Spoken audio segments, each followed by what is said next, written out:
Everybody wakes up 4 to 5 times a night. You just don't remember it because you roll over and go back to sleep. But because you're at this time zone where it's easier to arouse, you're in a lighter stage of sleep. So when you wake up from a lighter stage of sleep, it's harder for you to get back. When you wake up from a deep stage of sleep, you fall back into a deep stage of sleep relatively quickly. So that time zone makes a lot of sense why people are awakening there. Now, I have a very particular method of exactly what I want you to do. So first of all, don't look at the clock. Now, I'm going to be honest with you. Everybody looks at the clock, okay? They instantly do the mental math and then they say, oh shit, it's 3:30 in the morning. I have to get up at 6. Sleep, sleep, sleep. And they try to sleep, right? So here's the deal, man. Sleep is a lot like love. The less you look for it, the more it shows up.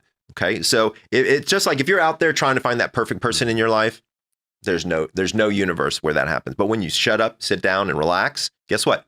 Whoosh, they come right in. Sleep is exactly the same way. If you have this anticipation, I got to sleep. There's no universe where that happens. And there's a couple of reasons why. The biggest one has to do with your heart rate. So one of the metrics that very few people know is you need a heart rate of 60 or below to enter into a state of unconsciousness. Anxiety is not your friend in the middle of the night. So here's what you got to do. People in the middle of the night, they look at the clock. Here's what I want them to say. Instead of, oh shit, I got to go to sleep, is they say, oh, wait a second. I was listening to that podcast where I had that sleep doctor guy on. And here's what he said is if I just relax in the middle of the night in a quiescent state, an hour of this is worth about 20 minutes of sleep. So I'm still getting some level of rejuvenation. So that's step number 1 is chill out. You're not hurting yourself. You're still getting some level of rejuvenation. So relax. Number 2, we got to get your heart rate back down. 4-7-8 breathing. Perfect way to do it. So Dr. Andrew Weil came up with this technique that he used with the Navy SEALs. Breathe in for a count of 4, hold it for a count of 7, breathe out for a count of 8.